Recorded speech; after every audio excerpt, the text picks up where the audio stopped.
theyeshiva.net. So Ayin Tes, column 2, Mishpatim, the end of the Maimer Lesia Meshakela.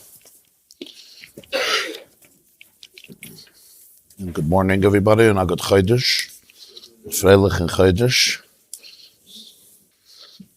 So the words that were used in the pasuk on which the Maimer was based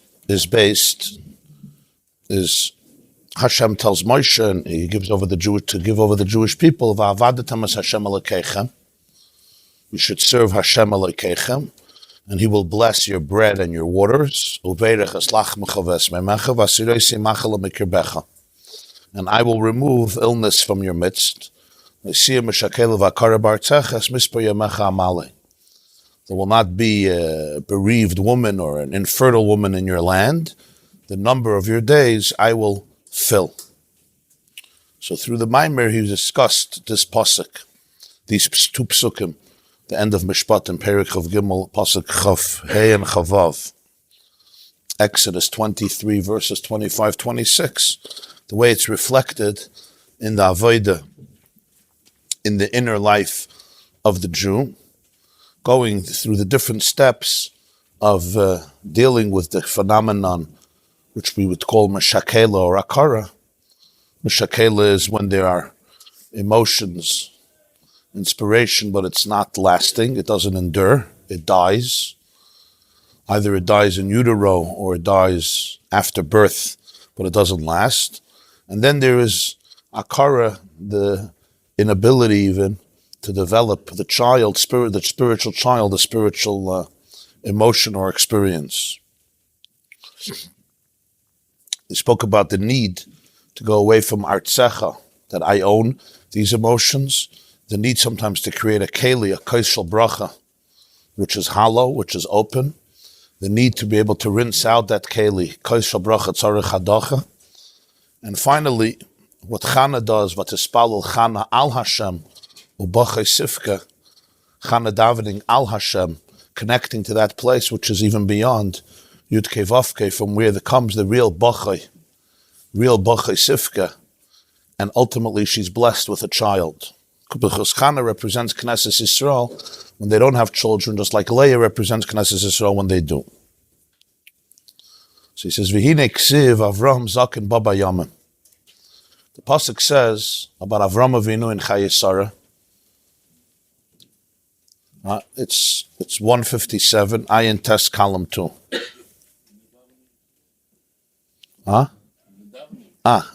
You mean those who say it after Hallel? That's what you mean. There's a minhag by some to say after Hallel. Yeah, Avram Zaken Babayam, Hashem Berech Es Avram Bakal, that's what you mean. Some people say it after Hallel. So he says, Pirush Zaken Zeh Shekana Chachma. Chazal say Zaken in Kedushin, Lamed Beis. When it says Zaken, Vadarta Pnei Zaken, Zaken it's a combination of two words. Zeh Kan. Zeh Shekana, somebody who acquired wisdom. Va'amru al pasuk bi Yeshishim Chachma, Shedaita Misyasheves Aleihim. There's a mission at the end of Maseches Kinim Perek Gimel, that the pasuk says in Iyov, be Yeshishim Chachma. In the elders, a Yashish is an elder. In the elders, there is wisdom. So the Mishnah makes the famous observation that Ziknei Amei Haaretz calls man shemaskinim daita mitarefes aleim. And Ziknei Talmidei Chachamim calls man shemaskinim daita misyasheves aleim. You have elders, Amei Haaretz. The older they get, the more they become, their das becomes confused. Ziknei Talmidei Chachamim, the older they get, on the contrary, their das develops, it becomes more settled. That's what be Yeshishim Chachma. That's the limud, the Mishnah says from the pasuk be Yeshishim. In the elders there's Chachma. So Avram Zaken is Zaken Zeh Shekana Chachma, and it works together because on the contrary, the more Zaken, the more be Yeshishim, the more the Chachma. They say a Maisa about the Rakatshava Gon, that he was once at a meeting at Anasifa, and with rabbinic leaders and activists, and there was somebody there that Rogatchover really did not hold from his ideological perspectives and his approach. So they both had to speak at this Hasifis. The question was, who's going to speak first? So the Rogatchover, so he told the Rogatchover, listen, you're from the Gaine Adar, you speak first. He says, no, you speak first. He says, it's disrespectful for me to speak before you. He says, it'll be much better for the Jewish people if you speak first. So he was very flattered. He said, but why? He said, Pashat, Chazal say that Ziknei Amei Haaretz, the older they get, the stupider they get. Ziknei Talmid Chachamim, the older they get, the smarter they get. Every minute we delay your speech, your das becomes more and more meturif. So the earlier you speak, the better it is. He says, by me, it's fine. I could wait. Maybe it'll even be better. Huh? That's it, yeah. So this is the source of the. So what does this mean? So on a literal level, it means the das is miyushav, that's settled. The hainu, there's a deeper meaning here. Avram excelled in this nekud of skeinim zesha kanachachma. Shetia avoida bekviyas or beyishav hadas. It doesn't just say the das develops. Misyashevas. Misyashevas means it sits well, it settles. The avoida is bekviyas. There's a permanence, a yishuv hadas. Yishuv hadas. You say I have to have yishuv hadas means the das has to sit. It has to be settled. In other words, it's in a permanent, fixed way. Pam kach or pam kach. The person is not sometimes like this, flimsy. Because in life, every day has a purpose. All the days have to be wholesome.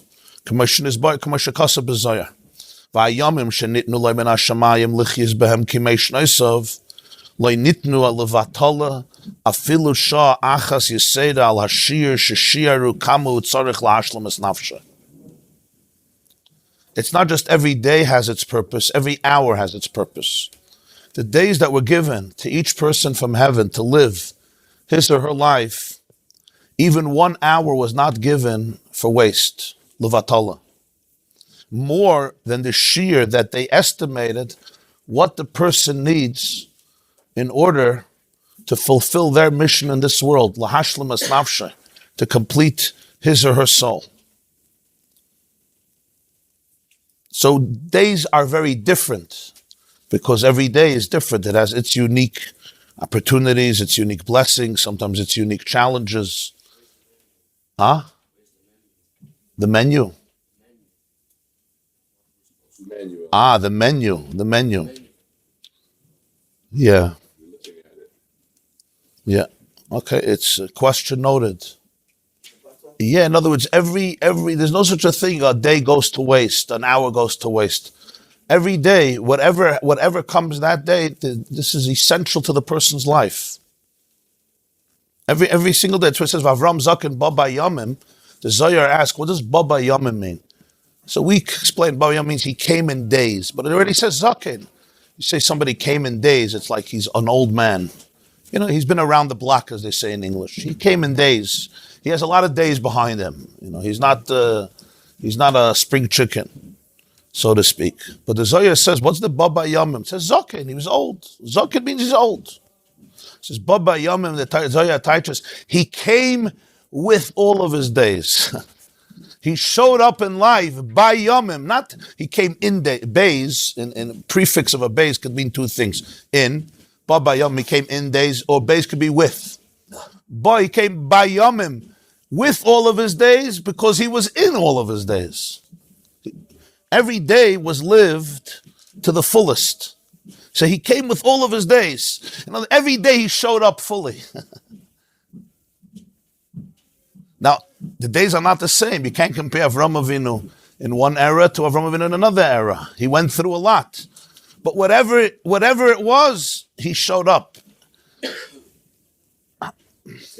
Yeah, in other words, every moment this doesn't mean every moment is the same. When he says every moment has its unique energy, its unique flavor, the unique energy that it brings forth. But he says a person has to know that there's nothing, not one day that was given levatala, not one day that's a wasted. You say, this day was meaningless, or this year was meaningless. Another day or another year bites the dust, even another hour. And from this, a maskil, a perceptive person, ought to contemplate to be a master of cheshbon, which he doesn't mean here a mathematician or an accountant. But memara de cheshbon means a master of cheshbon, lachshav kol hamachshavos v'adiburim v'amaisim dvayoyim b'yoyim, to be able to take stock of one's thoughts and words and actions every single day. V'hinei hayomim heim b'chinas levushim. Days are represented like their garments. You could look at time as a garment. V'heim levushei ha'torah v'amitzvos shaloimed v'oisa b'chol yom. Every day brings, it's like a different garment in which you dress yourself that day. It's like every day is a different day is time, so it's hard to imagine that. But every day, he says, is like a levush, that you dress yourself in that day. It's the unique framework that day presents that you can now dress yourself in. And those are the levushim of Torah and mitzvahs that a person learns or does every single day. Ubelevushim elu yachal adam lekabel gili elikusi yizbarach. And it's through these garments that happen every single day. It's not just I did it yesterday. Yesterday's levushim don't work for today because today is a unique day. So today has its special levush that I put on today. And it's a garment which allows one to receive Gili Elikus, the revelation of godliness, and the love of Hashem and the awe of Hashem, which come from the Eretz Elyoina. As he began in the beginning of the Maimer, from the higher earth, from the spiritual earth, just like our earth here provides us with all of the nutrients, vegetables and fruits and food, and one can oxygen, one can't live without the Eretz Tachtoina. There's also the spiritual nutrients that come from the Eretz Elyoina. How can I absorb it? A person needs a lavush to be able to absorb it. Like so when the sun is shining, you need a lavush to protect you in order to be able to access vitamin D in a way that doesn't harm you. So these levushim, which every single day provides, allows a person to absorb it. B'tois v'soida with increased light. Ki av shaloimed pshatei ha'torah ve'enei magia loim ezeshum avaviyah b'shas b'isa. Even in a case where a person is learning the pshat of Torah, meaning Torah on a pshat level, and therefore, at the moment, he or she doesn't experience from this a revelation of Ava and Yira, Mikol Makom Harei HaTorah Oir Zarua Be'eretz Elyoina, Umisham Tatzmiach Tzedakah V'Rav Chesed Dainu B'chinas Ava Rabba on the Nefashos Yisrael Lahar Lam B'Levushim Elo. But the truth is that the Torah is Oir Zarua. It's light that's planted Be'eretz Elyoina in the higher earth, and from there it will grow, will produce Tzedakah V'Rav Chesed. Which, what does this mean? This means a tremendous amount of love on the Jewish souls to illuminate them through the levushim that every day offers. Every day has its levushim, the unique garments that you could put on that day through the avodah of that day, which ultimately allows the person to absorb from the Eretz Elyoina. Yeah, each moment. And that's why the pasuk continues, I'm going to fill the number of your days. What does it mean? Pirush,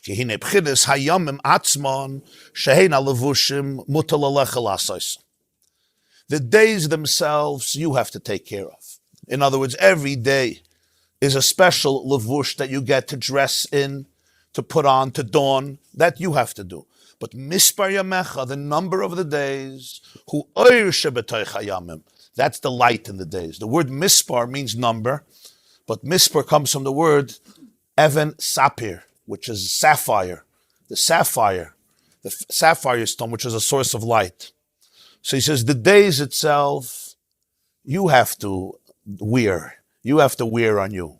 Every day you have to wear fully. Go into that day. Dress yourself up with that day. Show up fully. But the light of the day, the Ersha B'Toich Hayamim, that Amalik, the heaven tells the story. So the Zohar says, Pirush, Menarin u'menatzitzin kesapirin. They send off light and they radiate and they give nitzuts, they give brightness like sapirin, like the sapphires. This light, this I have to fill. That I will send forth light from the vegetative power in the earth of life. Eretz Achayim. Eshalich lifnei Hashem ba'artzes Achayim. The Eretz Elyoina, Toitze Eretz Nefesh Chaya. This is my promise that the light in the days I'm going to fill. Like the person doesn't own the Avavir. This is the Mispar Yamecha. The day itself, you have to live. You have to dress up in those levushim of Torah and mitzvahs. The oid of that, Mispar Yamecha Malach.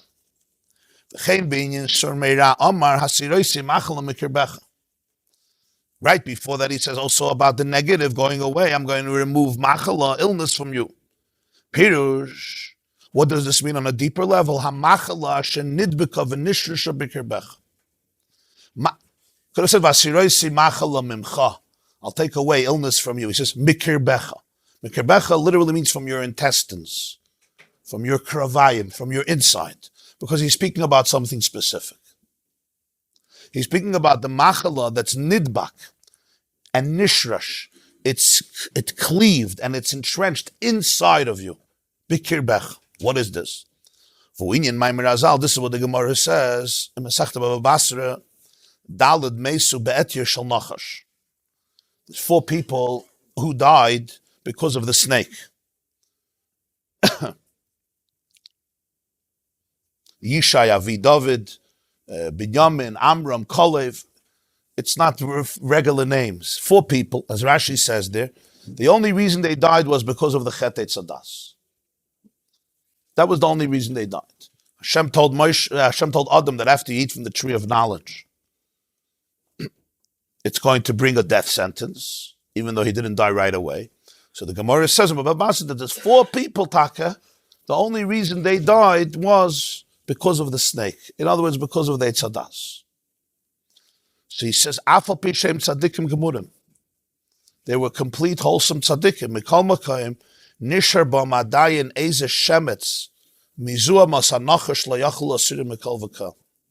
There remained in them something, a residue from the filth of the snake, which they could not get rid of.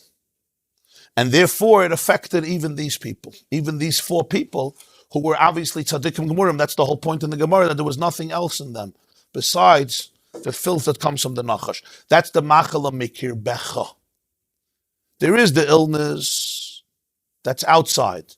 Mikir becha means that even it was ingrained in them so deeply. So he says, Vasiroisi machalam from the kirbecha. What is this? For who ikir nekudas klipas gasus haruach shenasa beteva ha'adam b'chatoy me'etz hadas tovera. What is this?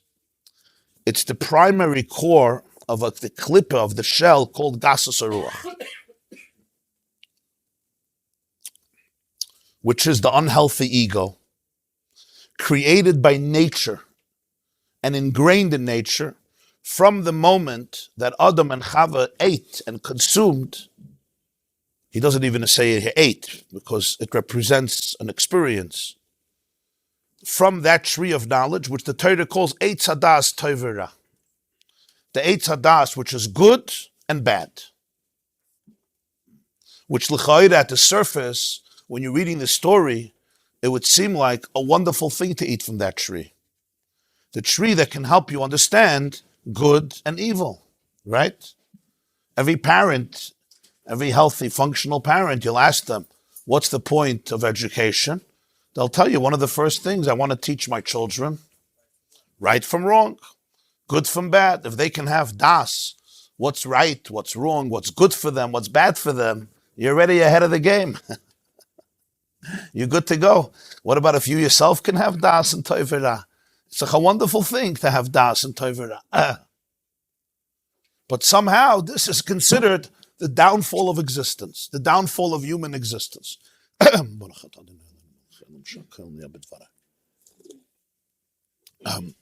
the Baal HaTanya teaches the Hainu Sheroyes Atzmoi. What's the Eitz Hadas? He sees himself. Umakir chesroinai. And he recognizes his flaws. No, this is a bad thing. So people hope you hope people can recognize their chesroinus. No? Huh? It's what your wife is asking for so many years. If you could just recognize your blind spots. Oy, yoideya shezeh tov. Or on the contrary, he knows this is good.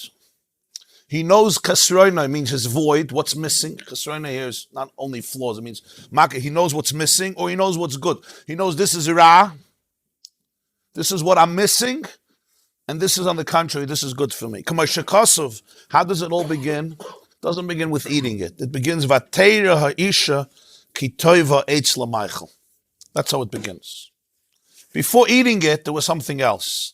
And he teaches that's the issue. The eating was just the shirayim.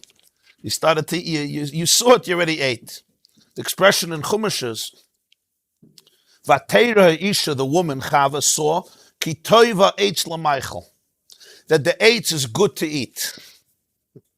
It's a good thing to eat. V'chisayva hu le'inayim, it's appealing to the eyes. V'nechmad ha'eitz lahaskel, and it's also delicious for perception. These are all wonderful things. This is what people try to do their whole life. You try to find what's good for you, what's pleasing, and what will increase perception. Vatikach mepirya vateichel. The teichel is the last thing. Before eating, there was a whole experience. She saw that it's good to eat. She saw that it's a taiva leinayim. It's appealing to the eyes. It's a craving for the eyes. And she also saw that it's nechmad lahaskel. Nechmad means desirable, like we say, emes v'yatze v'nochem v'kayim v'yosher v'nem v'ol v'chave v'nechmad, right? It's desirable. It's a chemda. It's desirable for what? Lahaskel, for perception. This was the Eitzadas. Says that's it. He sees himself. He recognizes what's missing. Knows that this is good. This is good for him. Toiva eitz l'maychel. No. V'zehu shoyrish hazuama u'makir l'chol ha'tayvas v'avedas. This is the source of all the zuhama. Zuhama means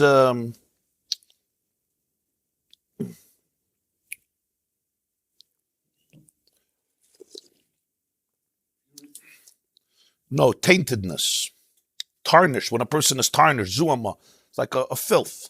This is shoyrish, and he uses the word shoyrish, the roots. The roots of the tree you don't see on the tree, but there's no tree without roots. This is the shoyrish. It's the mucker. Again, mucker. Shoyrish and mucker mean it's not necessarily what you're seeing, but it's the root and the source of all the taivas and all the avedas. Why? Because you're choosing it because it's good for you, or you're choosing that which is bad for you. Again, it seems very strange. This is what you want people to do, to be boicher, that which is l'tova, that's l'ra. He says, no, so let's see, what would have been otherwise? He says, Mashenkin kaidem ha'chet hayu arumim. Before the chet Eitzadas, the pasuk says they were without clothes, naked. Kidiksiv. How do we see how important this is? Right after they eat, Hashem reaches out to Adam and says, Ayeka, where are you? And what's his first question to Adam right afterwards? Kediksiv mi higid lecha chuli. First question of Hashem is, after Ayeka, mi higid lecha ki eirem ata. Who told you that you're naked? That was the key. He found out that he was naked. Mi higid lecha. Because after they ate, their eyes opened, they knew they were naked, they created some chaguros, some belts for their body to cover themselves with ali ta'ena, with leaves of a fig tree. So Hashem's first question is, who told you you're naked? Does it mean that you ate from the tree that I told you not to eat from? And Adam gave the famous answer, it wasn't me, it was her. Which he's still saying. What do you want from me? I just eat what my wife prepares in the kitchen and she puts on the plate and she points, you eat this, you don't eat this, this is healthy, this is what I eat. Chava said it has very good nutrients and therefore I ate it. What's the nekuda here? Yes, an apple a day, huh? An apple a day. You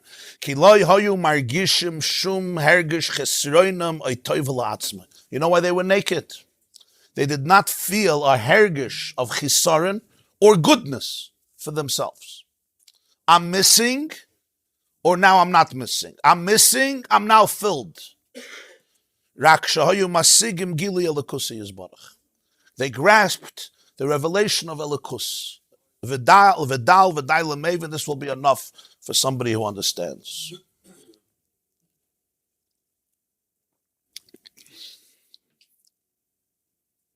And that's the machala you have to get rid of. That's the machala mikir becha. Mikir becha. That's the machala inside. In other words, it's a different type of illness. It's the illness that's mushrish, mudbek inside in the teva ha'adam, as he called it, ikir nekudas klipas gasus haruach, that was created in nature. It's not somebody did something. It's part of teva ha'adam from the moment of Eitz Hadas. You understand what the Balatanya is saying here? Well, finally you understand. Allemal sagst du verstehst nicht. You margish it. Du bist margish the oir.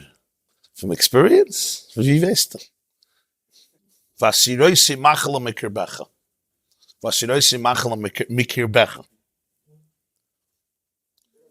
Akaras, they're stuffed up, they have no emotion, no base of lad, and Meshakela is the emotions, the inspiration wanes.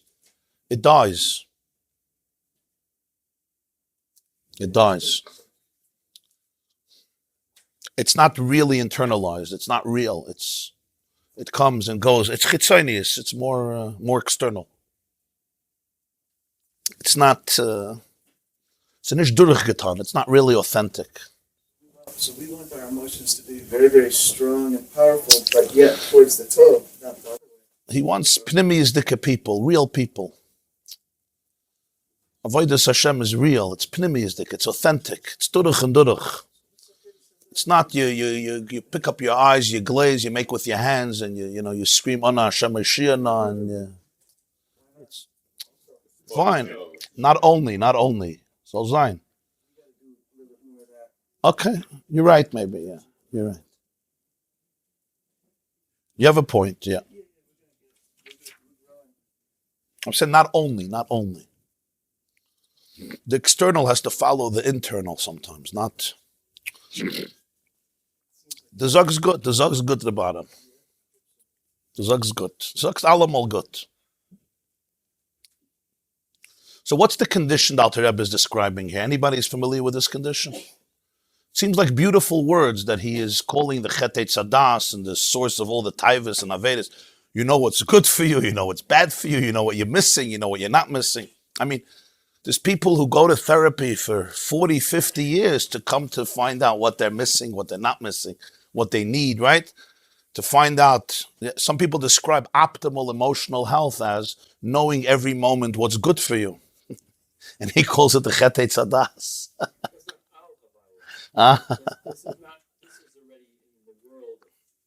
Yeah, even in the world itself of Havaya, it's the chet hadas. Yeah. Says, and what was before Eitz Hadas? Before Eitz Hadas is one word: they were naked, they were arumim. And where did Hashem see the difference that somebody told you you're naked, and that changed everything. We have a word in English. Again, it seems like a very beautiful. It's called self-awareness. Self-awareness is something that people should strive for, we would think, right? And people do. A lot of people strive for it.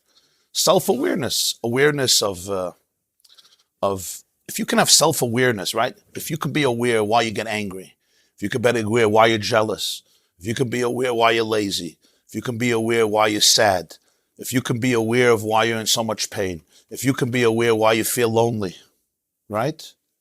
Isn't that what so many people, especially sitting in this room, are striving for? And when the person gives you that awareness, it's like, I'm a chaya. Now you could go work on it. And here it's like, This is Shoirish, Klippus, Gassus, Haruach, Mokr, Lechol, Ataivus, Vavedus, and the Zuhama. People who mamish lack awareness, they like become zombies, emotional, and there's absolutely no correction. There can't be any correction because there's not even, like I said yesterday, there's no bchira, there's no das, there's no bchira. You don't even know about choices. Like you're stuck in the quagmire. But that's the subtlety of what's being communicated here.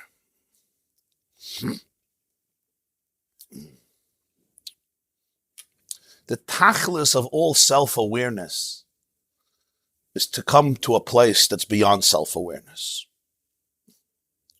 Because after the Eitz Hadas, there is self-awareness. That's the point of Eitz Hadas. There is self-awareness. I can't now take off all my clothes and say, guys, I'm pre-Eitz Hadas, right?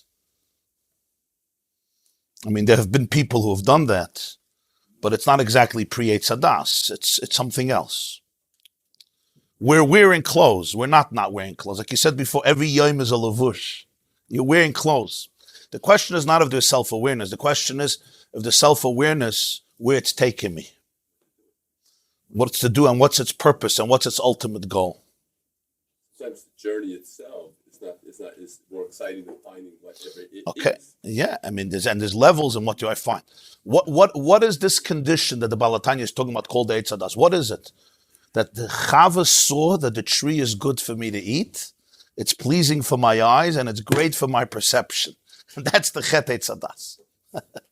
What many people would call today a mitzvah, he's calling a chet. What people will call the ultimate enlightenment, he's calling the beginning of the downfall of human existence. Why? Why is that? So the way I understand it is, it's so bekitzer, but the words are very pointed, they're very loaded, is that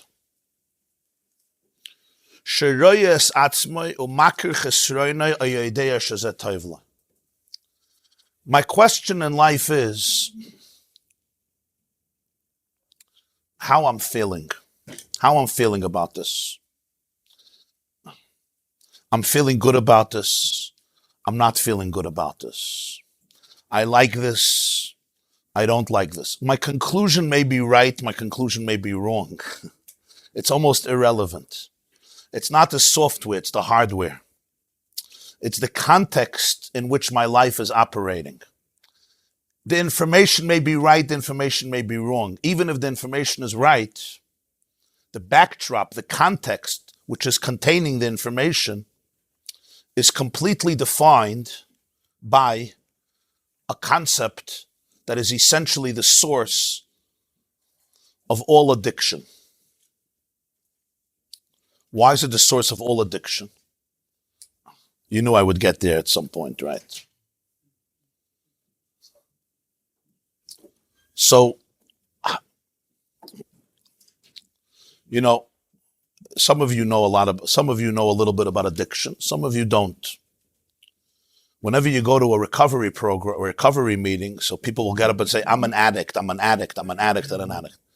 And there's a community called the community of addicts in recovery. And they have a separate stempel. Somebody who doesn't look at it, somebody who doesn't know about it looks at them and says, yeah, these addicts who Nebuch destroy their lives, and Baruch Hashem, they'll do tshuva. What the Alter Rebbe is telling us here is that there's no human being after the Eitz Hadas who's not an addict. There's no such a thing. Yes, you may be a functional person. You're showing up to your children's birthday parties and to your daughter's weddings because you're not stoned in Atlantic City or Las Vegas. Baruch Hashem. Yes, you haven't destroyed your marriage and all your kids, so you're a functional addict. Or to put it a little more bluntly, you're an addict who knows how to cover it up very well, because the balabata shayid. You're a balabata, let's call it a balabata addict. Good, Baruch Hashem, you can dress up, you present yourself nicely. Yeah. So you say, who cares? Probably he's living a fine life, because it's an akudah, it's a shayrish. And in the world of truth, the shayrish is the most important thing. The manifestation of obviously is important. But the shayrish, he's talking here the pnimius of it. I know practically somebody who's living a functional life is very, very precious, no question. I don't mean to undermine that. But when you speak about the emes, There's addiction in every person. What is the soul of an addict? Now, you have to be an addict to answer this question. Anybody wants to tell me? What's the soul of an addict? What's the real neshama? Not talking the alcohol, the gambling, the websites, the other ma'asim tovim that he does.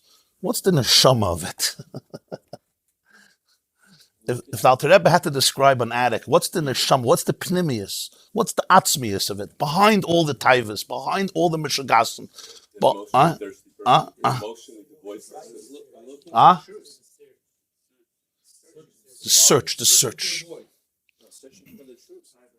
In a chanami, but you see that he knew a lot. You want to know how many taivas there were in Liyashna when he said this maimed? First of all, the Eitz Hara has been around since the Eitz Hadas. So Belarus also has. Don't worry, Russia is Russia. Russia did well for itself in taivas. Don't worry. Now I understand it's a different culture, of course. The 1700s and Liyashna was different. I understand, but the human condition is the human condition. The human condition is the human condition. We need to know that we're doing good, though. We're really doing good. Right? This is not an addiction center. This is a learning how to be. Speak for yourself. Speak for yourself. Light, love, and truth, hope. Very good. You can add truth. Today you can add truth. Yeah. I don't mean to argue with you and your innocent and beautiful words. I would just say, you said this is not an addiction center, right? Yeah. I don't mind if it is an addiction center as long as we're aware of it.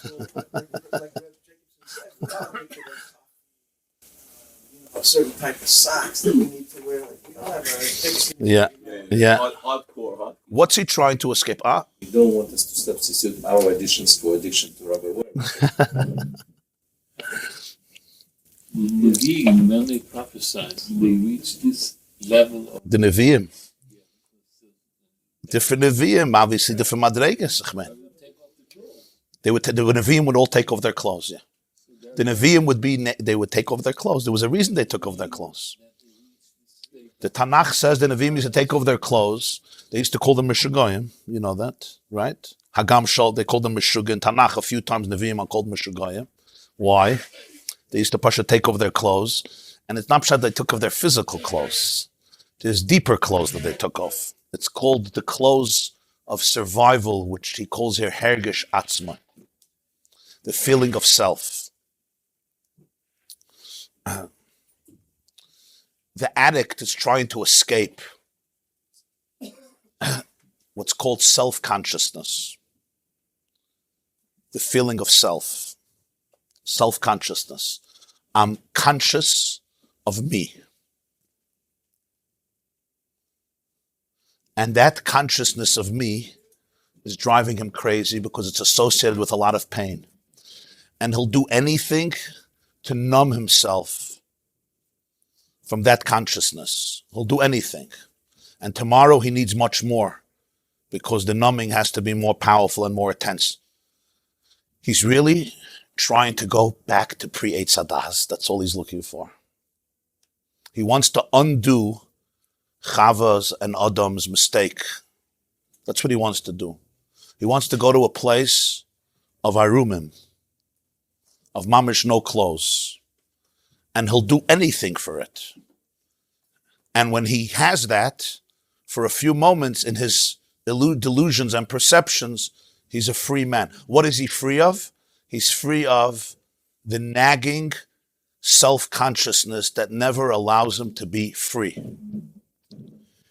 Now, some people will understand what I'm saying now, some don't. If you don't understand, Baruch Hashem. If you do, you understand. There's people who could never get out of themselves. Yeah. Let's say you come to a lecture, or you come to a chasana, very good example. You come to a lecture, right? There's 2,000 people, and there's only a seat in the front. You ever had that feeling? So you have to walk through the aisle, right? What are you feeling when you're walking through the aisle? Huh? Everybody's looking at me. What else are you feeling, right? Could you even think about what's going on there? No, there's only one person existing in the world. It's me, and everybody's looking at him. Yeah. There's people that come to a chasana, they're dancing. Are you dancing at the wedding? I'm asking myself one question. Where do I fit into life? How often do you ask that question? Where do I fit into life? Honestly, how often do you ask that question? So some people ask that question 24 hours a day, every single second, either consciously or almost consciously. I'm always positioning myself into life. I'm always putting myself here and there. The addict feels the pain of that. And because he feels the pain of that, he needs to run away from it. Because the pain is miserable. Just get me out of this self, of this experience of self-consciousness that is making me miserable. And I'll do anything for that. And when I can do it, people drink. And when they drink, they suddenly feel I'm a chaya. They're good. Why is everybody an addict? Because we're all suffering from this. When I'm in life, instead of experiencing the heartbeat of life, I'm trying to find where I fit into the heartbeat of life. So even if I'm asking the question, what's good for me? What's bad for me? It's essentially the condition of the Eitz Hadas. Why could Adam and Chava be naked before the Eitz Hadas? What was the problem? Because whenever you're not self-conscious, you don't have to wear clothes. When your 1-year-old runs around Friday night, it could be a house filled with people, and he runs around without any levushim because the pamper fell off. Everybody says, he's so cute. Now, when your 14-year-old runs around the house like that, yeah, you call Chavedim, Hatzalah, Shoimrim, Mishamrim, Mizamrim, 911, Rabbi YY therapist, psychiatrist. Why don't you just look at him and say, he's so cute? Oh, he's not cute anymore. Now this is miserable. This is a danger to society. I'm losing this kid. Was ist geschehen? Was ist geschehen? Adam and Chava, before the Eitz Hadas, of course they could be naked. Why not? They were just conduits. They were just conduits of the divine. What does he say?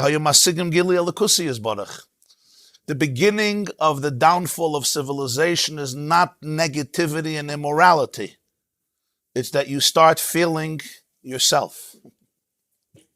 Before that, they were healthy. You know why they were healthy? Because they didn't feel themselves. Now, the funny thing is that we're in therapy to feel ourselves. Because since your mother never let you feel yourself, and your father never let you feel yourself, and your school never let you feel yourself, you're going to the therapist to try to feel yourself. Right? But I can't not, because I'm after Eitz Hadas. Noach saw the Mabul, and what did Noach decide to do after the Mabul? What did he do? Get drunk. He created a Kiddush club. Why? Noach said, look what self-awareness does. Let's get drunk. No self-awareness. What was the problem? The problem is, once the Eitz Hadas happened, I can't take off my clothes and say I'm pre-Eitz Hadas. I have to work through my self-awareness and bring my self-awareness to a place that transcends self-awareness. So different. Ad lo yada, chayav inish l'bsama. Ad lo yada ben ar Haman lebarach Mordechai. Yeah, the Gemara says in Chulin, what's the source of Haman? Hamin ha'etz hazeh. Hamin. Who told you you're naked? Hamin. What's the connection? You found a source for Haman. Hamin. Because Purim is ad lo yada, the Eitz Hadas. That's the source of Hamin ha'etz. And Purim, you have to go to ad lo yada ben ar Haman lebarach Mordechai. Beyond das. This is beyond that. So now Haman becomes a good guy on Purim. So why are we celebrating Purim? The whole statement of Rava that you have to get so intoxicated on Purim, it doesn't make sense. Well, the whole Purim is because Arar Haman. If the pshat is Adel lo yada ben Arar Haman. The difference of Arar Haman and Baruch Mordechai is not based on Eitz Hadas. Pshat in Gassis Ruach, we said that guy was not somebody who was haltnish for sich and trachtnish for sich. Yeah.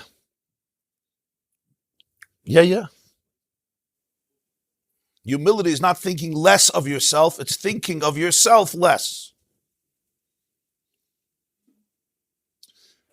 Because in real humility, you're actually a conduit for the divine. So you're much more powerful. You're much more significant. We try to heal the Eitz Hadas through methods of Eitz Hadas, and it gets me more stuck. I have to work through the Eitz Hadas to be able to get to the Eitz HaChayim, not to be able to stay there. What's the mistake of the addict? He's trying to escape himself. He wants to get out of himself. He wants this out-of-body experience. He wants to become a prophet. But he doesn't do it because he's doing it through external stimuli that's false. What's the healing of it? The healing of it is not to go out of myself, to allow myself to grow above itself, to transcend myself, not to escape myself, not to go out of myself, which is not going to last, but to transcend that.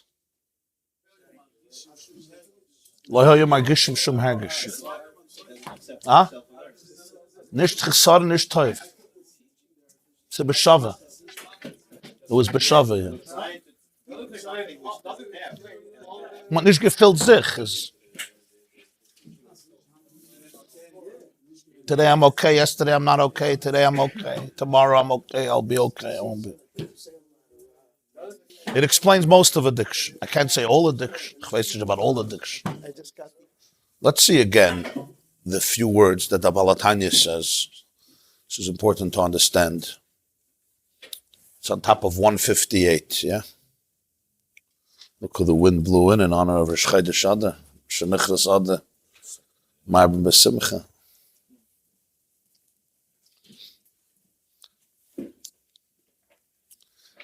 So he says there's the Nekudas, you see the second line on the left column. I just want to read these few lines again. There's Nekudas Klippas Gasas Haruach, Shenasa B'Teva Ha'adam B'Chetoi Me'etz Hadas Tevera. There's the Iker Nekuda, the main point, because there's manifestations of it. But the Iker Nekuda, the core, the seminal point of the klippa, of the shell, the husk of Gasas Haruach. And he calls Gasas Haruach here a klippa. Klippa means a shell, like the klippa of a peri, right? The husk of a fruit, the shell of a fruit, a banana or an orange or a walnut.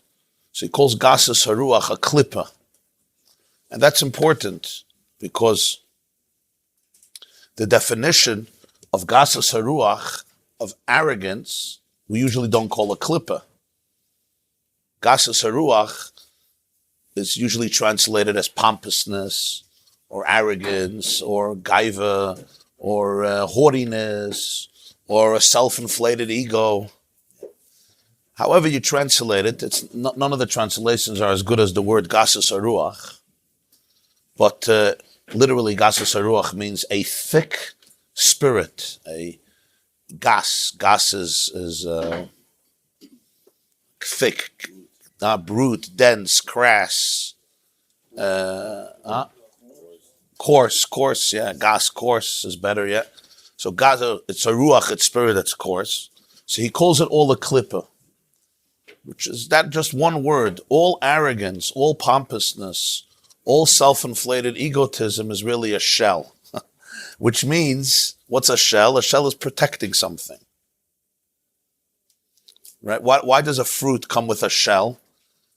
Mother Nature, God gave us the gift of food, and every fruit, it has its cover, its shell that really protects it. Some have a very thick shells, some have very thin shells, some are transparent, some are not. But many of them come with a klippa, whether it's the orange or the walnut. The klippa is there to protect it.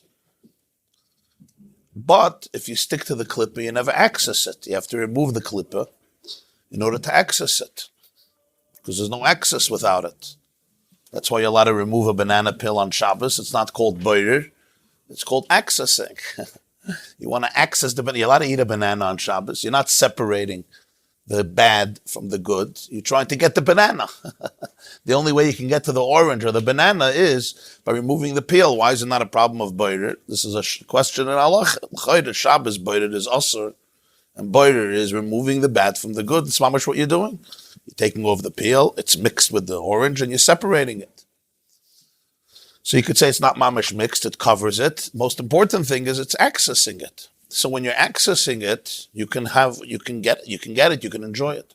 So he says, all gasas haruach is a klippa. I mean, it's always protecting something. That's what it's doing. It's protecting something. It's a shell, it's a husk. There's something inside there. There's always something much deeper inside. And you only when you can penetrate the klippa can you get through it. So those words are very, very important to define gasas haruach as a klippa.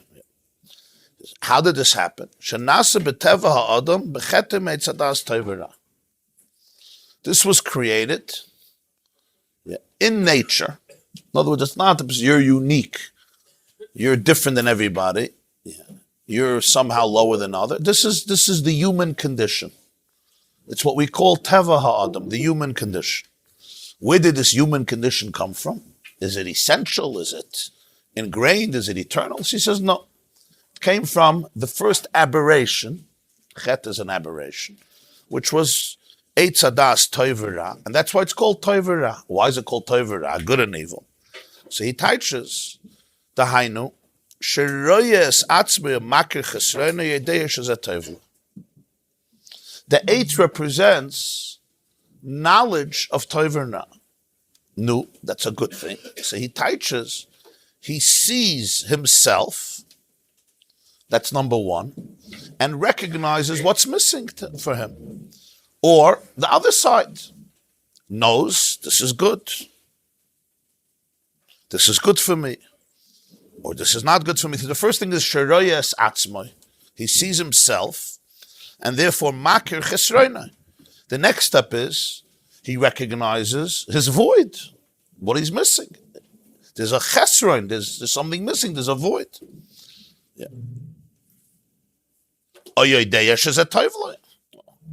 Or saying, this is good for me. I recognize there's something I'm missing. This can fill it. This is good. And that's what happens. That's what happened with Chava. She looked at the tree and she said, this is good for me. This is pleasing. This is geschmack. A lot of adjectives in that pasuk about how good it is. That's why it says v'goymer. So this is the teva ha'adam that was created. Das toivera. What's that? Das toivera. He teaches das, knowledge of toivera is knowledge of the self and what the self may be missing, and therefore what could fill it. What's good for me? He says v'zeu shoyrish hazuama moker l'chol ha'tayvas va'avedas, and this is the shoyrish of all zuama, of all distortion, of all toxicity.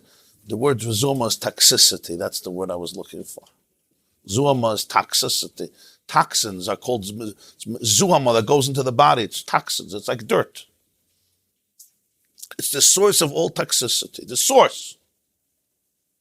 You know, from a source come out a lot of stuff. It could be, but the source is this. You touch the source, the shayrish. This is the root of the tree. Umakar l'chol ha'tayvas v'avedas. Why? Because either he's choosing it for his taiva, for his ra. It can even be l'tayvasai or l'ra'asai, but that's the shayrish. What's the contrast? What else is there? Knowing yourself, knowing this is good, this is bad. I mean, what else? So he said those few words, just mamish 3 lines. That before that they were naked. Hashem tells Adam, who told you you're naked? You must have eaten from the tree.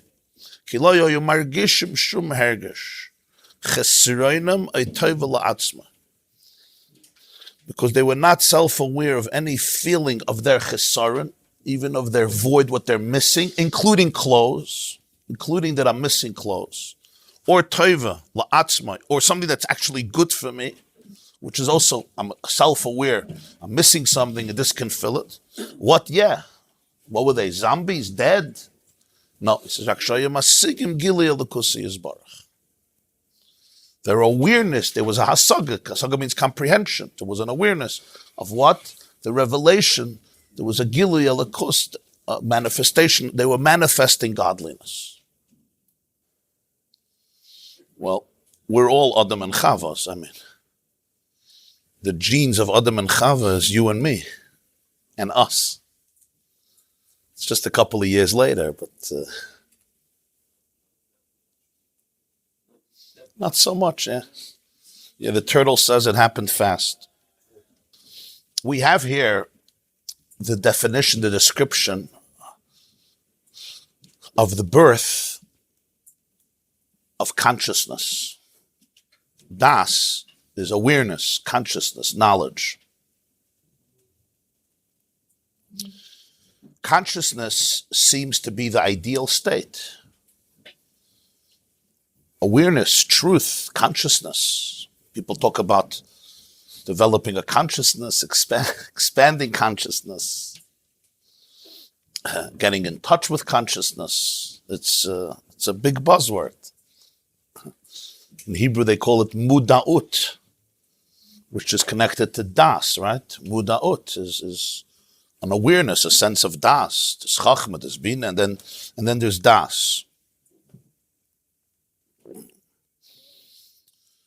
We also define human consciousness as the human superiority over so many other creatures. At least our levels of consciousness or depth of consciousness, at least is much more. However you define consciousness, is the argument of, as you said, about animals and other creatures and other organisms, but certainly there's something about human consciousness that is very deep, very powerful, very acute, very aware. Our ability to be conscious of ourselves, or others, to distinguish, to ask questions like where we come from, where we're going, what existence is made up of, which allowed humans to reach where they're reaching. A virus comes, coronavirus comes, and people are not just victims, they ask a question. What is it? Where did it come from? What are its causes? How can we quarantine the situation? How can we stop it? This is Moiser Ha'adam, as we say, Moiser Ha'adam in a behema. What is superior over the Adam, the behema.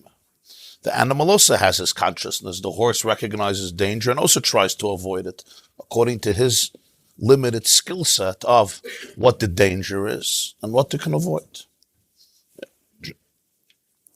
So l'cha'ira, this is all very complementary of the human experience, consciousness, das. Especially das of Tov and Ra. Torah says good and bad. You want your children to know good and bad. You also would like your children to know if they're naked, wouldn't you? Would anybody disagree? You would probably like your children to know when they're wearing clothes versus when they're not wearing clothes. V'haraya, when your children don't know the difference, you'll probably be going to a lot of therapists to find out what to do and trying to schlep him to therapy. These are all good things. But the Alter Rebbe is saying, yeah, consciousness is a very good thing. Das is a wonderful thing. Yeah. Their whole life, people want to search. He says, yeah, that's great. You could see yourself and recognize that you're missing something. Wow. It's like, okay, you're already ahead of the game. You could see yourself. You could look at yourself. You could be self-aware, right? This is all what people call, so as I said, what people sometimes see as the purpose of life, he says is the beginning of all toxicity. The Shayrish Hazuama. So this has to be understood very well. But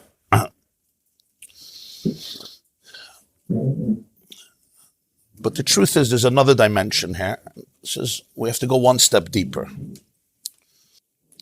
Consciousness also suggests that we're disconnected from the thing that we are experiencing.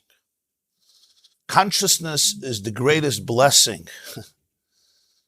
It's the greatest blessing in the world that we become familiar with. But essentially, it represents also a disconnection.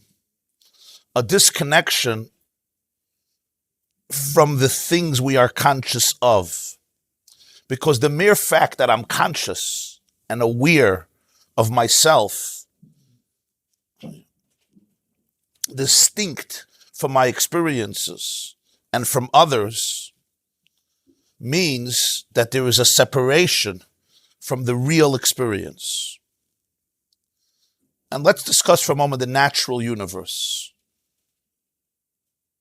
Not upset by human beings, not manipulated by human beings or defined by human beings. The natural universe.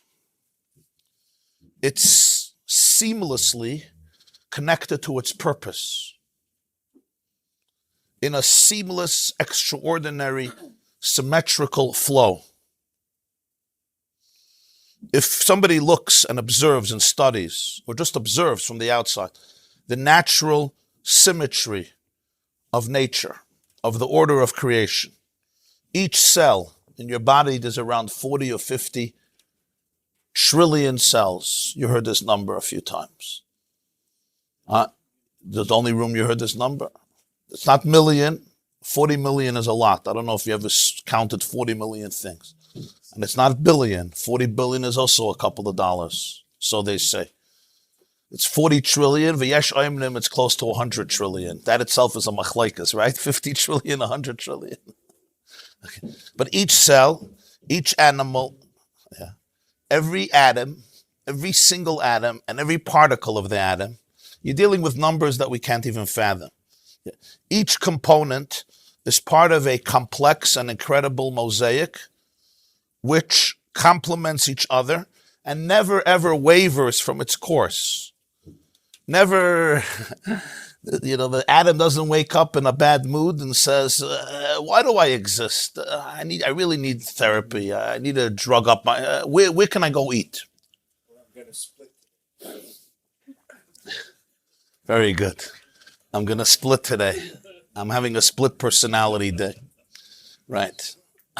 Until the Manhattan Project, of course, introduced that consciousness into the atom and the world was changed forever. We call it the atomic age. Yeah. The Alter Rebbe has a mimer. He starts the mimer, Lahavin Hatam, Shekol Habale Chayim, Smeichim, V'chol Ha'ilanois V'hatzmachim Smeichim. We have in English a word called animal bliss. Yeah. But I'm talking about animal bliss, not ignorance. Yeah. Animals, again, I'm not talking about animals living in Los Angeles or New York around people. Okay, I know this in Los Angeles, there's therapists for dogs. But animals are not bored. Yeah. When you watch the puppy or the cat running around, the puppy is also thinking about something. But the question is not to piddle or not to piddle. That is the question. Or why didn't God create me a salamandra? Or what is the meaning of existence? What should I be doing with my life? Am I self-actualized? Which brings me to really think about what a terrible mother I had. And my father, Bichlal, was never home. Absentee father, a crazy mother, an addictive mother, which explains why I am mamish, a lost case and a victim, and I feel so lonely. We could project all of this on animals I don't know what animals are thinking, so I can't tell you. But it's somehow not our instinct that this is what they're experiencing. But it's not just animals. Vegetables, minerals, fruits, trees, bushes, shrubs. You could apply this to little children. Yeah, you're right. You could apply it to little children, yeah. But little children become adults. The animals remain animals and trees remain trees. And when you look at nature, you could learn from it. Look at the deer, look at the bushes, look at the shrubs, look at the rocks. And every tree knows exactly what to do. It has three purposes: survival, propagation, and enhancing the environment. And it never wavers. The root will know exactly where to search to get its nutrients and water that it needs. It knows it's responsible to create a new generation. It will do whatever it has to do for that. And it is focused on doing what it has to do to enhance its environment, whether giving it oxygen or the other benefits we have from it. Humans, on the other hand, are conscious of themselves. We become aware. This awareness, says the Baal HaTanya, essentially is the beginning of disconnection from our source. I analyze, I dissect, I want to understand, even if my conclusions are going to be actually very correct and moral and wholesome and even holy. He doesn't say it's a taiva and aved. It's the shoyrish for all the taivas and avedas. It's the makar. It's the source. So what happens? Who am I is now not necessarily reflected in what I do, or vice versa. What I do is not necessarily a reflection of who I am. Unlike the natural order where every single detail, every iota is accounted for and lives up to its purpose. It lives up to its raison d'etre. Yes, not by choice, not by voluntary choice. It's just a manifestation of the divine system, and it may be unaware of it, or whatever level of awareness. I don't know if we know exactly yet what animals know. We know that the Navi says, Yeshaya tells the Jewish people, Yada shor koineu v'chamor evus ba'alav ami lo yada v'lo hizbainan. An ox knows who made it, an ox knows who bought it, and a donkey knows who owns its trough, but my nation does not know. Okay. That's amazing. So you could train a dolphin for 10 years. He's given fish 30 times a day. You take away the fish one time, he stops flipping. It's called clarity. We got a fish once. Yeah, we're still flipping 50 years later. That's with gambling addiction. They say they had a person had an early on big win where they saw some excitement. And that's it. You want to recapture that feeling. You want to recapture the feeling of the excitement.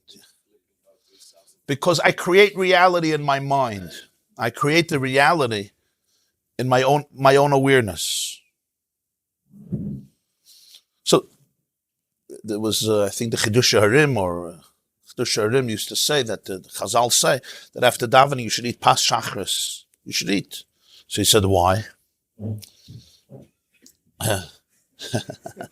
Why are you laughing? This is a reward. So he said, Poshet. He says, you daven. And nothing happened. So Chazal say, at least be like a shoir and a chamor. Yada shoir koineu, a chamor evus ba'alav. If davening can't get you anywhere, at least go to the trough and start eating. Because an animal knows its master. Okay, at least that.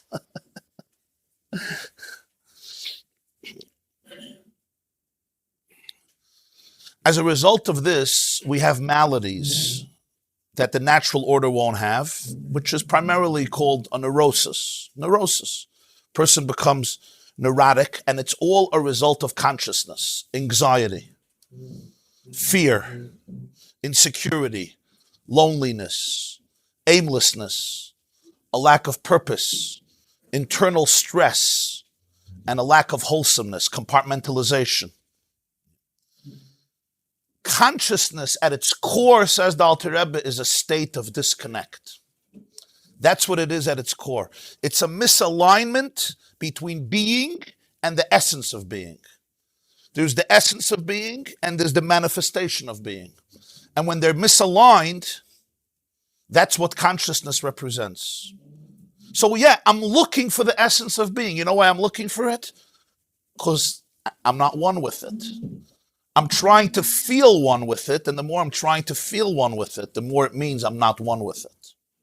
Because if I'm one with it, I become it, and I'm not aware of being it. And the more aware, the less connected. So even spiritual awareness is really the source of all toxicity, because this means there's a disconnect between the oneness and my experience of it. The greatest obstacle to true life is experiencing life. I remember once, I was a young bacher. There was a big Rav. He came to see the Lubavitcher Rebbe, and he said, Lubavitcher Rebbe, wie filter sich? In Yiddish, there's an expression, wie filter sich, which literally means, how do you feel? But the translation literally is, how are you feeling yourself? Wie filter sich? So he said, without skipping a beat, he says, the Shveret Hamal gesagt, my father-in-law once said, as me fehlt sich is shenish gut. He said, how are you feeling yourself? If you're feeling yourself, and then he explained, this is a beautiful metaphor, and it's so real. When is your body in the healthiest state? When you don't feel a thing. And the more healthy you are, the less you feel it. You know, after this great workout, you should feel your body everywhere, right? I'm not talking about there's an ache or something, which represents that something is wrong. But like after this great workout and you're eating perfectly well and your food is mamish aligned with your blood makeup and your chemistry, so your nutrition is perfectly aligned. In other words, your body is optimal. It's up in the optimal level. And you walk around, there's a lightness. You don't feel anything. You should think if you're healthy, you feel it. It's like, you feel. When you start feeling your head, what does it mean? It means you're having a migraine. And when you start feeling even your pinky, what does it mean? It means there's a scratch, there's a boo-boo, there's a cut. Your pinky was cut. And when you start feeling parts of your body, even if you don't feel pain, but you feel lethargic and heaviness, it means there's a disalignment. It's time to lose weight, it's time to get in control of your cholesterol, whatever it is, you'll discuss it with your local doctor. And when chas v'shalom somebody is really sick, they just stop feeling it. So, in psychology and spirituality, it's exactly the same thing. The experience of it, I'm feeling God. I'm feeling great, wonderful, I'm awesome. Yeah, in a post-Eitz Hadas, it's gewaldig. Essentially, that's the source of disconnection. Because what does a healthy body mean? A healthy body means a body that is a conduit for the soul. The electricity and the body are completely synchronized so that the body is one with the soul and there is a seamless flow from the neshama through the guf. So the real guf is completely one with the neshama. That's health. That's health. The body, the mind, and the soul are completely one. There's a seamless flow of energy through the body. The body doesn't feel itself. When the body starts feeling itself, it means it's looking for connection because it's disconnected. It needs attention. Why do you need attention? Is there anybody here who doesn't need attention? Why do I need attention? The pinky saying, notice me, notice me.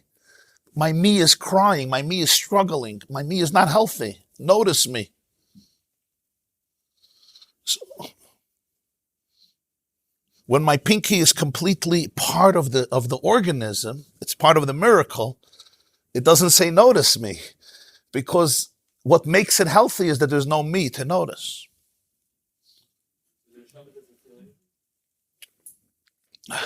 Pre-Eitz Hadas or post-Eitz Hadas.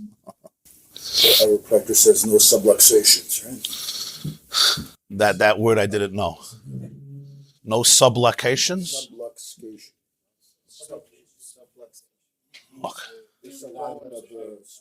Alignment. We have here a chiropractor, and he always says the tachlis is that the chiyus should go right from the brain and the central nervous system through the 100 billion nerve cells. Remember that number? Down the spinal cord, out the nerves into the whole organism. And they become part of all. So you say, well, 1 second, the pinky, no, give it ego, give it identity, come on. Yeah, break your pinky and it'll have identity. Identity, the search for identity is the symptom of brokenness. You made a face. In the post-Eitz Hadas world, I search for identity because, yes, I am self-conscious. I also feel my body because I have to lose weight. But we call it a chayli, we call it illness. In illness, I feel my body. That's the direct result of illness. In health, you will never feel it. I once asked a great pianist I met once. We were schmoozing. He played in Carnegie Hall. A real musician, a soulful artist. So I asked him, how do you know that you're doing well? You're playing the piano. Yeah, there's thousands of people. How do you know that it's segate? Segate gut, right?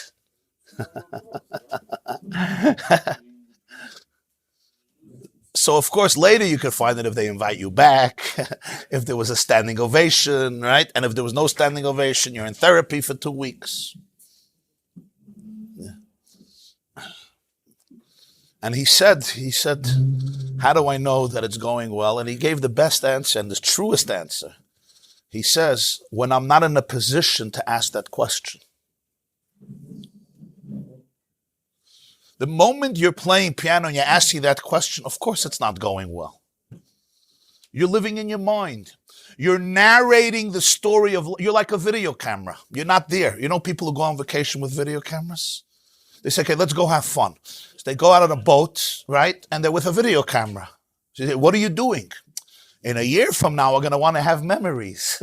They are the video camera, always. So some people are not with a physical video camera, but they're with a psychological video camera. You're not living life. You're videoing your life and you're playing it back. Whatever, the technology adjusts. Yeah, it's adjusts to self-consciousness. Yeah. You understand what I'm saying? I'm not present. Yeah. You're at a family event. You're videoing. I'm not present. I'm narrating the story to myself. Okay, I'm playing piano. They're watching. What do they feel? I'm very good. I think I'm excellent. I'm not good. No difference what the answer is. You're good, you're great, you're horrible. Even the feeling that you're great is toxic. And it's going to lead next time to depression. An analogy like a phone. When it's searching, there's no service. When there's service, very good. Yeah, when the phone says searching, it means there's no flow, there's no service. We're searching for ourselves. Why is this so important? Because this means that the depth of the spiritual search is also a result of the Eitz Hadas. Adam and Chava suddenly become aware of themselves in contrast to actually being themselves. What does it mean to be yourself? I don't know, I didn't live before the Eitz Hadas. I'm trying to figure it out. But what does it mean? So those are his last two words in the Maimer. Shayim Masigim Gili Elakusi Yisbarach. Being yourself means you're a living manifestation of the divine.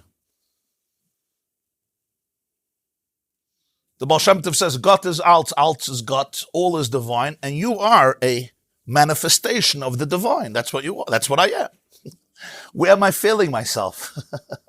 Why should I feel myself? The moment I'm asking myself, am I spiritual? What do I need in life? What do I really want? Do I even believe in anything? Don't I? Am I happy? Am I sad?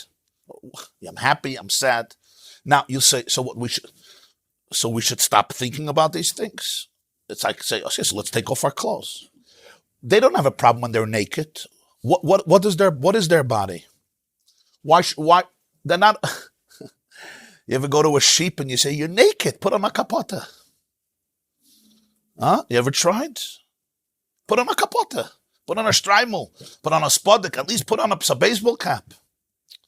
It's not pshat the sheep will look at you and argue with you. No, according to our minhag and Shulchan Aruch, you don't have to wear so many levushim. There's no awareness of absence, like in that baby running around the dining room without clothes. There's no awareness of absence.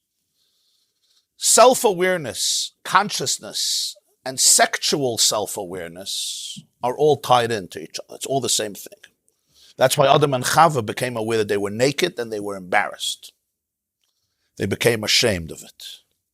Because intimacy, sexuality is the most powerful force in nature. It's responsible for continuity, and it exists in every single living organism. Trees have intimacy in their own way. There's the male flower and the female, and they have to get together in order to be pollinated and create a new generation. Hashem made that Zachar and Nekeva exists on every level of creation. You have it in Atzilus, Zoh and Malchus. You have it in Bri, Yitzir, Asi. You have it in you have it in the world of botany, of course, in every rodent and insect and animal and even fish and birds and humans. More complicated over there. But the structure of atoms is also mashpia, makabel, exists even in daimim. But in daimim, like in everything, it's not visible. We still have to figure out what's going on in daimim. Yeah, the yin and the yang, there's male, female, there's mashpia, there's makabel, the different particles of an atom. It's a system of zachar and nekeva. Everyone is in a marriage. Marriage is inherent to the way God made the world. There's relationships, and the relationships are complicated. And there's a system. The bee is in a beehive, and the bee needs to eat. So the bee comes to the flower, and the bee takes from the flower the nectar that he wants to feed himself. And the viola, he casts some pollen over the flower, right? He pollinates the seed, which is zera. He makes it fertile, and it reproduces. That was a chuppah. You just watched the Siddur Kiddushin over there. Yeah, there was no Sheva Brachas. You didn't have to pay the caterer $60,000. You weren't deliberating about the wedding for 3 months before. Is it a good shidduch, not a good shidduch? I like the shviga. Let's go to premarital therapy, postmarital therapy. Right? Yalla! The awareness allows for something that Adam and Chava didn't have. That's true. That's true. That's true. That's true. Something happens as a result. That awareness itself must be linked with that which transcends awareness. But you first have to identify this challenge before you identify the great glorious purpose. You're right. Every Yerida is Tzarech Aliyah. There's no, in Chassidus, there's no such a thing. They ate from the Eitz Hadas and we're doomed. That you'll have that you don't never have in Chassidus. There's no such a thing. If you're doomed, it means, ooh, now you can get to the truth, right? You learned enough to know that. And the more you're doomed, the better it is, of course. Because but it doesn't mean you're not doomed. It just means, because if you can't live with the chisaron, with the issue, you're not going to be able to heal. Denial, right, is never the way to deal with the Eitz Hadas.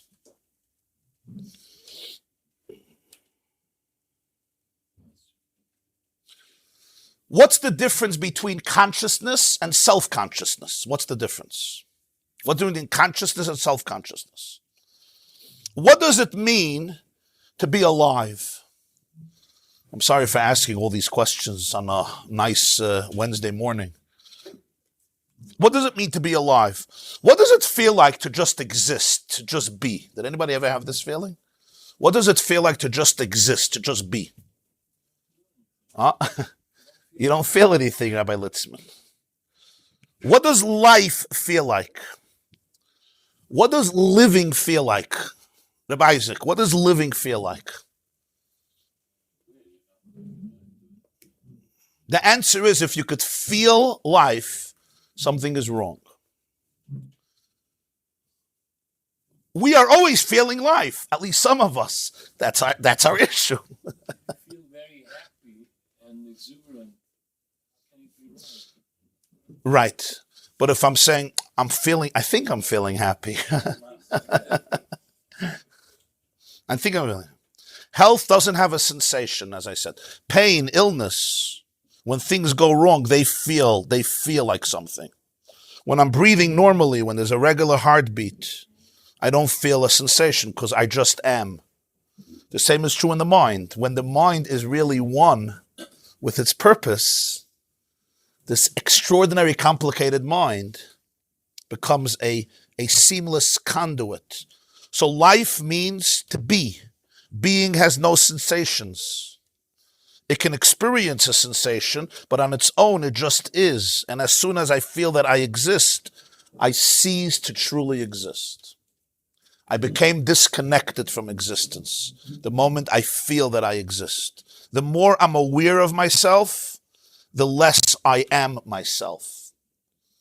There is now a disalignment between the I and the me. And the more I'm in that place, the more I'm disaligned. So we are at our best when we are least aware of ourselves. The truest experience of life is when you're completely immersed in the experience to the extent that you cannot distinguish between you and the experience. Now, I don't want you to hear the wrong messages, because people who have been abused in life, when they hear this, you know what they're hearing? You're a shmata. You're a nobody. Even thinking about yourself makes you such a loser. You understand? But that's only because my self is so shattered.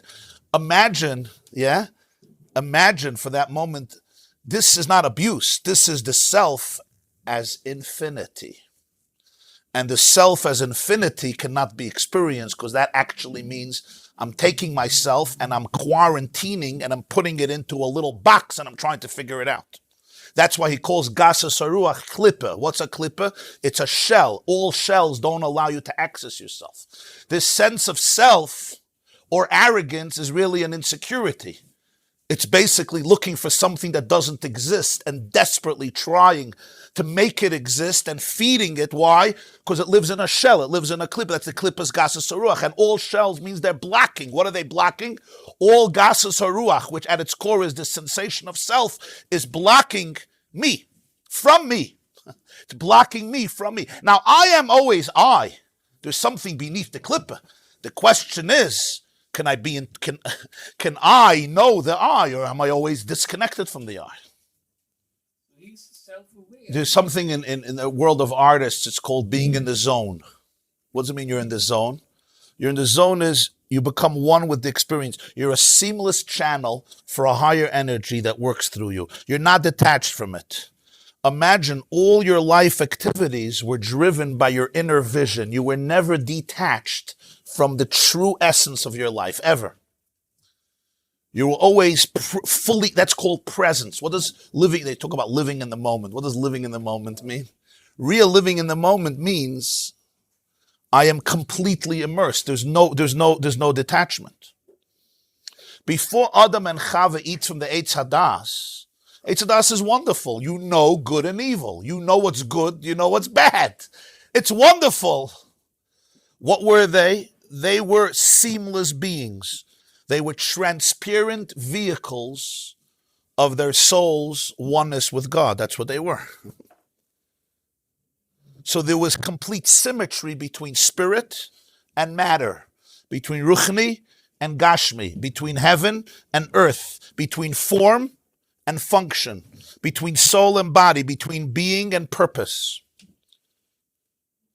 between existence and my manifestation of it in my daily life.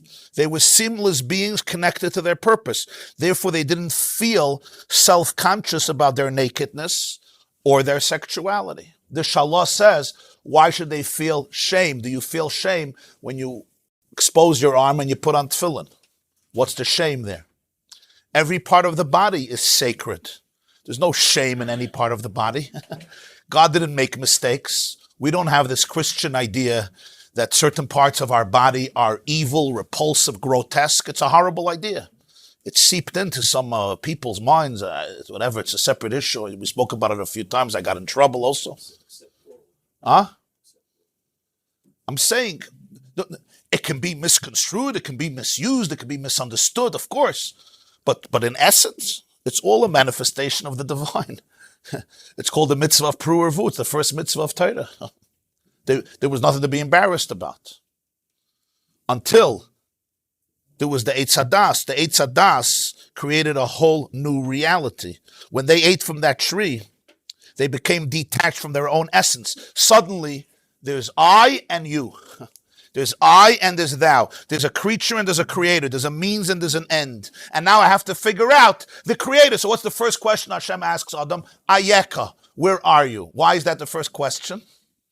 Because before the Eitz Hadas, there's no question, where are you? It's a ridiculous question. You come into my yovel and I say, where are you in life? You wouldn't even understand it before the Eitz Hadas. What do you mean, where am I? Who's this I that you want to know about? This I is divine. And what makes it so powerful is that there's no I. Again, I'm going to say this. If you were abused as a child, it's very hard to hear this because what you're hearing is there's no I. And what do you hear? There's no I. Here he goes again telling me that I don't exist. You understand? This is a different type of non-existence. This is a non-existence that is the healthiest form of non-existence. It means you don't take yourself so seriously, not because you deserve to be abused and stepped on. You don't take yourself so seriously because you're healthy. Because you're in a very good place. People who are healthy emotionally don't take themselves so seriously. They don't have to.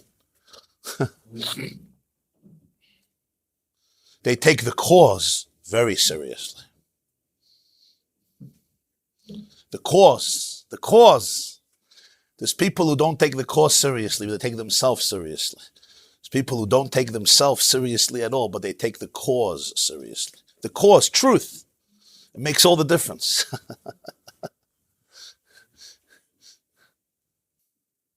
Descartes said, I think, therefore I am, right?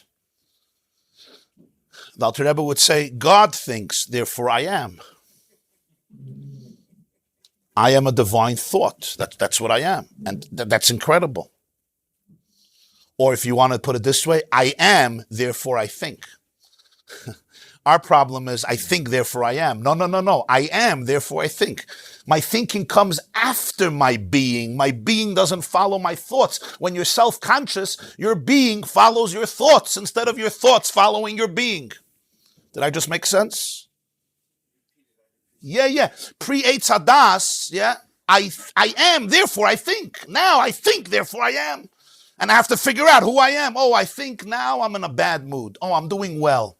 The world likes me. No, I'm very lonely. And you know how often this is in your head? When does this stop? It ever stops? Unless you're drunk. Right? You understand why people get drunk? Or you're sleeping. And when you're sleeping, the dreams. Just exaggerate this a little more. The mind was the mind was God's mind. You learn Gemara, you'll see what the mind does before the Eitz Hadas. I mean, real Gemara. It was God's wisdom being manifested through the human mind. Of course, they weren't animals. When I speak about animals, I don't mean it with the chesaron. I mean it with the maila.